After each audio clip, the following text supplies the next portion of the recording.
Hello, everyone, and welcome to LegalBiz Cafe. I am your host, attorney Shaune B. Arnold, and it's been a couple of weeks since I talked to you, and I've missed you, and I'm really glad to be back, and I'm glad that you are here with me to talk this evening. We're going to talk about the spirit of success. Now, I have to admit, I didn't come up with this one all on my own. I was a guest. I was the MC at the Spirit of Success Entrepreneur Summit in Minneapolis last week, and that was organized by a woman named Linda Ruland. And I have to tell you, it was her first event, and it was really amazing. She had a lot of people there, and she had some very significant sponsors, and it was a beautiful space, and it was just a lovely event. It was very, very nice. So congratulations to Linda Ruland on teaching us how to reinvent, refocus, and recharge. And in that regard, I would like to chat about the spirit of success this evening, because it was such a successful event. And, you know, the notion of success is something, I'm a business attorney, what can I tell you? The notion of success is something that comes up for me. The night that I actually emceed that event, the night before, I flew in from Los Angeles and then worked until 4:30 in the morning the day of the event doing some documents for clients. And so I basically stumbled my way through the day. I think I did pretty well.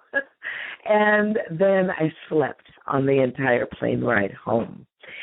But, to me, there was an element of success in that, because I really wanted to come through for Linda, and it was just so special being a part of that event and knowing it was her inaugural Spirit of Success event, and it was just very special. I enjoyed it very, very much. So I would like to share with you this evening some of the thoughts that I have with regard to success. When I think of success, the very first thing that comes to mind, of course, for me, being an attorney, is studying. Studying deeply. I do study deeply. Wealth, in my opinion, comes from giving value to people. And it's really in the people that we touch, not in the money that we make. I often find that I am studying some subject matter deeply, and I dig into it, and I create this thing that I have no idea why I'm creating this thing. But eventually I meet someone, and I'm holding it, and I go, oh, this is for you. And I hand that thing off to its rightful possessor. So I encourage you to study as broadly and as deeply as you can, because it's not really for you. It's for the people that you touch along the way. Another one of the thoughts that come to me when I think of success is understanding. Understanding of self, right? Understanding yourself and what makes you tick. That is so critical in this day and age, because we need to take the time to try new things, and we need to be able to meet new people, and we don't know what we are capable of until we're tried. It's in those rough times that we find out really who we are. Les Brown often says, the good times we put in our pocket, the tough times we put in our heart. And, when we're in the tough times, you don't want to hear that. You don't want to hear that you're going to put that in your heart. But, here's what's real. The tough times is where you grow. It's where you stretch. It's where you realize who you are and what you're here for. So understand yourself. Make the effort to get to know yourself and to better yourself. You'll love it. You'll love it. Challenge yourself. Challenge yourself. Growth happens outside of your comfort zone. And then, by all means, center yourself. You definitely want to keep your head when all about you are losing theirs and blaming it on you. I recommend meditation. I've been doing that a lot lately. And it really has, it has changed the way that I view myself. It changes the way that I view the world. It changes the way that I view, frankly, reality itself. I have really taken on some new concepts, the difference being this particular mode of study is all for me. I'm so happy to be able to share it along the way, the things that I can. I mean, I'm no expert in these matters, but I'm sharing my experience with you because I'm an entrepreneur, as you're an entrepreneur. And I think that you will find that there will be challenges that come at you, but you'll also find that in a lot of ways, you really need to dig deep and challenge yourself. Find ways to think outside the box and make something new that no one else has ever created. And when you do that, that's when you go big. That's when you go viral. That's when you blow up. Because you will have tapped into the infinite. We all do. We all have that ability. We all have that opportunity. We all get those ideas. Every now and again, we get an idea of pure perfection. But are we willing to challenge ourselves to bring that idea to fruition? And are we willing to discard all the white noise that goes on around us so that we can be centered and grounded and hear the message that is intended for us to receive when the universe speaks? One of the other thoughts, of course, that come to mind when we think of success is excellence. Always sign your name to excellence. You don't really have another choice. I remember when I was a kid, I was a foster kid, when I was a junior high and high school, 14 to 18, in New York City. I lived in group homes. And when I was about 16 years old, my family moved to California and left me there in New York by myself. And my grades suffered that. It was kind of devastating to me. And we got our grades in homeroom. And the teacher didn't tell people what the grades were, but he stacked them A to Z and gave them out in order. And I was always number 1, 2, or 3. Always number 1, 2, or 3. But this semester, when my parents left me behind, I wasn't number 1, 2, or 3.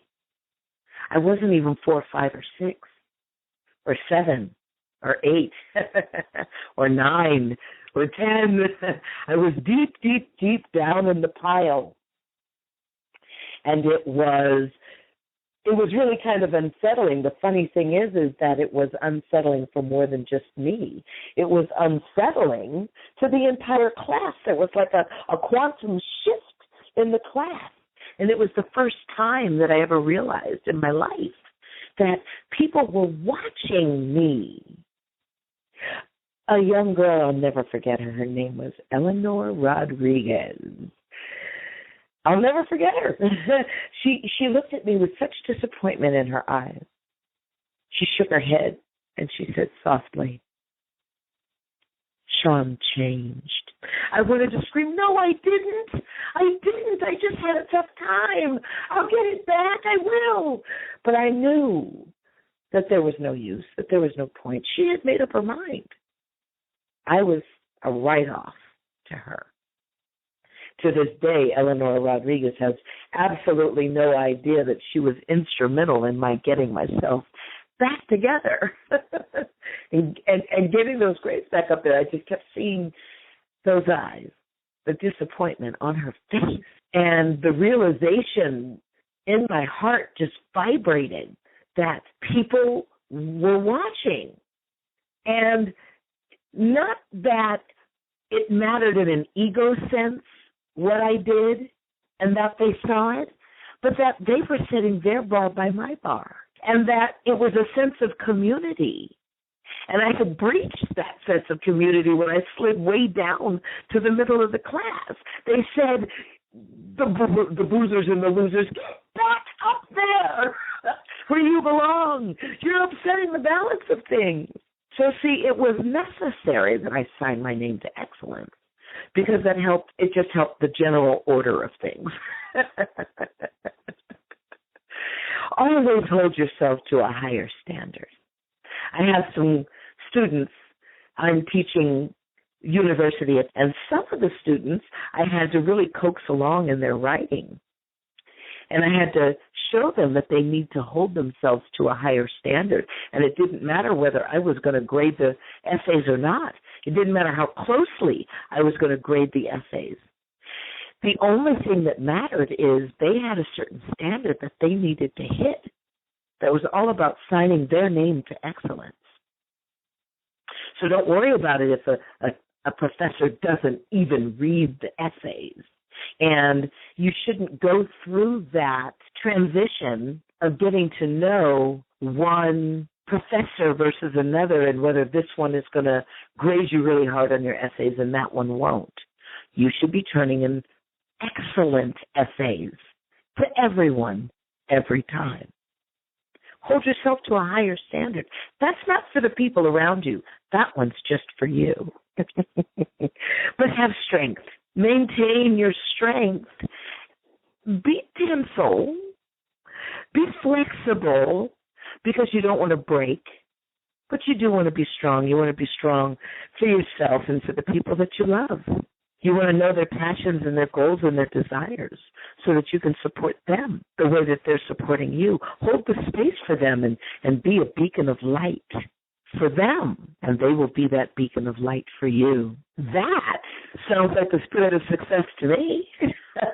A community of success, a community of achievement, collaborative, achievement-driven individuals that make up a machine of love and support and success. Ladies and gentlemen, I want to thank you for joining me this week on LegalBiz Cafe. I'm attorney Shaune B. As always, I am reminding you to maximize your competence to get the confidence you need to succeed. Please follow me on Facebook, LinkedIn, and Twitter. My name there is Shaune, Shaune Arnold, or call me directly, 213-718-3468. Once again, I am attorney Shaune B., and I thank you so much for joining me on this week's episode of LegalBiz Cafe. I will see you next week right here again. Bye-bye.